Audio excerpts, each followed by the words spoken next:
আমন্ত্রণ জানাচ্ছি আরও একটি নতুন ক্লাসে টেকটিক ইজি এডুকেশনের পক্ষ থেকে। আজকের ক্লাসে আমরা উচ্চতর গণিতের বেশ কয়েকটি সংক্ষিপ্ত প্রশ্নের সমাধান করব।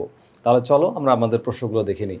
আমাদের প্রথমে যে প্রশ্নটি থাকছে, এই যে প্রশ্নটি দেখতে পাচ্ছ যে -1465 ডিগ্রি কোণ, এই কোণটাকে যে আমরা -1465 ডিগ্রি কোণটাকে আমরা চতুর্ভাগে কোন চতুর্ভাগে পড়লো তা হচ্ছে তোমাকে চিত্রসহ ব্যাখ্যা করতে বলা হয়েছে।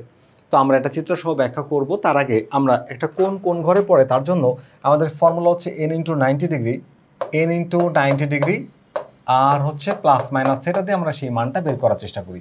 তো এইখানে আমাদের কোণ কত ডিগ্রি বলো তো? -1465 ডিগ্রি। তো এই -1465 ডিগ্রি কোণের জন্য আমাদের যদি এই ফর্মুলাটা অ্যাপ্লাই করতে চাই আমরা, যেহেতু আমরা কোন চতুর্ভাগে বের করতে চাচ্ছি, 1465কে আমরা ভাগ করব হচ্ছে 90 দিয়ে। তাহলে 90 দ্বারা ভাগ করে আমরা পাচ্ছি 16 পয়েন্ট সামথিং। কত পাচ্ছি? 16.27, ধরে নাও যে এতটুকু। আচ্ছা, এবার আসো, এই যে পূর্ণ সংখ্যায় যেটা পেলে সেটা হচ্ছে n এর মান। কিসের মান বলো তো? n এর মান। তাহলে n × 19, তাহলে এখানে 16 গুণ 90। এবার বলো তো 16 গুণ 90 কত হয়? আমরা একটু গুণ করে দেখি। 16 × 90 ইজ ইকুয়ালস টু 1440। কত বলো তো? 1440। আর কত ডিগ্রি যোগ করলে আমরা 1465 ডিগ্রি পাবো? সেটা হচ্ছে 25 ডিগ্রি। কত ডিগ্রি? 25 ডিগ্রি। এই যে খেয়াল করো, 25 ডিগ্রি। ওকে, তাহলে আমরা এর সাথে যদি যোগ করি হচ্ছে তোমার 25 ডিগ্রি, তাহলেই 1465 ডিগ্রি হয়ে যায়। খুব ভালো করে বুঝো। এবার আমাদের এই n এর মানটা হচ্ছে 16, মানে 90 করে 16 বার, 90 করে 16 ঘর, তারপরে আর হচ্ছে 25 ডিগ্রি। যেহেতু কোণটা মাইনাসটা আমার সামনে থাকবে। মাইনাস কোণ হলে কি হয় বলতো? ঘড়ির কাঁটার দিকে ঘোরে। আর প্লাস কোণ হচ্ছে ঘড়ির কাঁটার বিপরীত দিকে ঘোরে। অর্থাৎ মাইনাস কোণ হচ্ছে চতুর্থ চতুর্ভাগ, তারপরে তৃতীয়, তারপরে দ্বিতীয়, তারপরে প্রথম, এইভাবে চক্রাকারে ঘোরে। আর পজিটিভ কোণটা কি হয়? পজিটিভ অ্যাঙ্গেলটা হচ্ছে তোমার ঘড়ির কাঁটার বিপরীত দিকে 1 2 3 4 এরকম চতুর্ভাগগুলোতে ঘোরে। তো আমরা এখন এই মানটাকে শুধু চিত্রের মাধ্যমে দেখাতে চাই। তো আমাদের n এর মান ছিল হচ্ছে কত বলতো? 16। তাহলে যদি 16 হয়, এটাকে আমি 16 বার ঘোরাবো। 16 ঘর ঘুরবে। দেখো, এই খেয়াল করো। এবার যেহেতু মাইনাস কোণ ঘড়ি কাঁটার দিকে ঘুরবে, এই দেখো 1 ঘর, দেখছো? এরপরে দেখো এই 2 ঘর, তারপরে এই 3 ঘর, 90 করে, তারপরে আরো 90, 4 ঘর। 4 বার ঘুরলে 360 ডিগ্রি হয়ে যায়, মানে 4 বার ঘুরছি, আমি 16 ঘর ঘুরবো।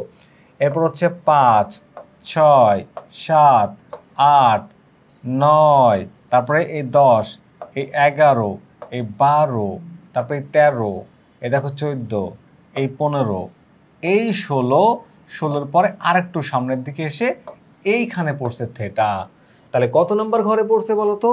অর্থাৎ কোণটি চতুর্থ চতুর্ভাগে অবস্থিত। খুব সহজে আমরা একটা কোণের মানটা হিসাব করতে পারি। জাস্ট আমরা হিসাব করে বসাই দিব। ওকে, ফাইন, বুঝতে পেরেছো?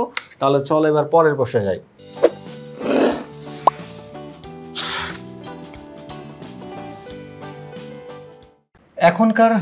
এখনকার যে প্রশ্নটি আমরা দেখব, যে আমরা একটা ঘড়ির কাঁটার মধ্যবর্তী কোণ, মানে কতটা বাজলে কত ডিগ্রি হইলে কি পরিমাণ কোণ উৎপন্ন হয়, সেই জিনিসটা একটু বোঝার চেষ্টা করব। দেখো, আমরা যদি দেখি এখানে ঘড়ির কাঁটায়, দেখো কয়টা বাজে?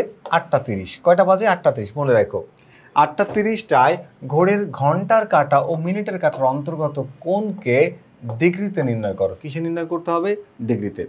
আচ্ছা, ডিগ্রিতে যদি আমরা কোণটাকে নির্ণয় করতে চাই, তাহলে একটু খেয়াল করে দেখো, যে আমরা যদি জানি যে এখানে, একটু খেয়াল করো, ঘড়ি দেখে তোমাদের বোঝাই। দেখো, ঘড়িতে 8টা 30 বাজে। এখন বলো তো, এটা হচ্ছে আমাদের কিসের কাঁটা? এটা হচ্ছে মিনিটের কাঁটা। যখন 8টা 30 বাজে, তখন ঘড়ির যে ঘন্টার কাঁটা 8 এবং 9 ঠিক মাঝ বরাবর থাকবে, এবং দেখো মাঝ বরাবর আছে, এটা ঘন্টার কাঁটা।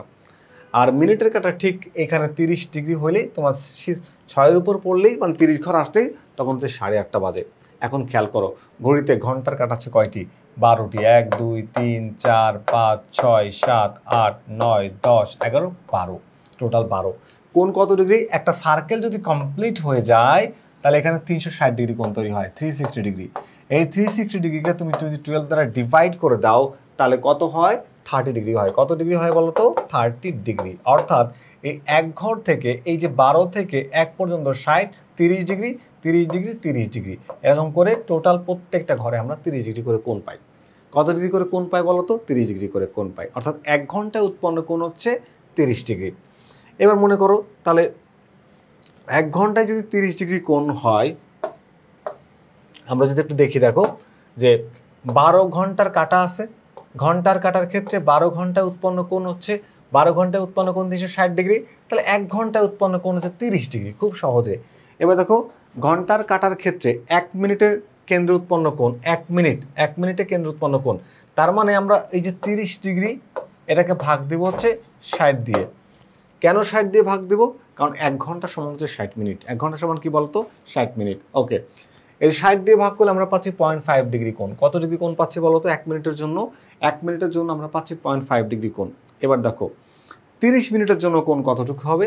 এই যে 15 ডিগ্রি। কত ডিগ্রি? 15 ডিগ্রি। ভালো করে বুঝো, 30 মিনিটে অর্থাৎ 1 ঘন্টায় 30 ডিগ্রি তো দেখাইছিলাম। এই যে 1 ঘন্টার জন্য উৎপন্ন কোণ যদি 30 ডিগ্রি হয়, তাহলে 30 মিনিট অর্থাৎ আধা ঘন্টার জন্য উৎপন্ন কোণ তার অর্ধেক হবে। সেটা আমরা বের করছি 1 মিনিটের কোণকে 0.5, সেটাকে আমরা 30 দ্বারা মাল্টিপ্লাই করে আমরা 15 ডিগ্রি কোণের মানটা বের করেছি।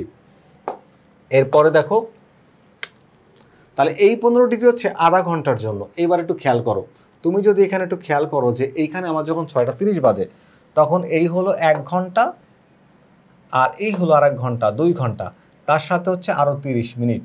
তাহলে এখানে 30 মিনিটে 15 ডিগ্রি হলে এখানে হবে হচ্ছে 30 ডিগ্রি আর এখানে হবে 30 ডিগ্রি। তাহলে টোটাল কত ডিগ্রি হচ্ছে যোগ করলে?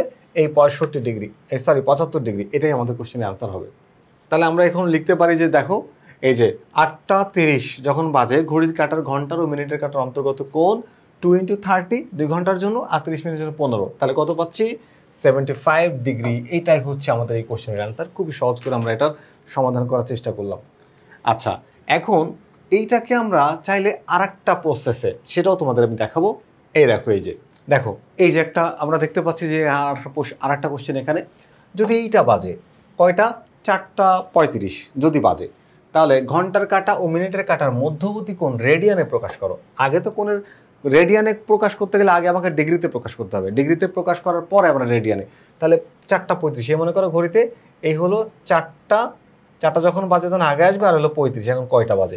এটাকে আমরা একটা শর্ট প্রসেসে, যখন এমসিকিউতে আসবে, শর্ট কোশ্চেনে আসলে আমি যে আগের যে প্রসেসটা দেখালাম তোমাকে, ওই প্রসেসে করলে বেশি ভালো হয়। সেক্ষেত্রে আমরা 30 ডিগ্রি কোণের মান যেভাবে বের করেছি 0.5 × 35, এখানে 35 মিনিট যেহেতু তুমি হিসাব করবা, আর এখানে দেখবা কয় ঘন্টা আছে, 1 ঘন্টা 2 ঘন্টা, 7টা 35 তো, তাহলে এটা তুমি ওইভাবে হিসাব করতে পারবা।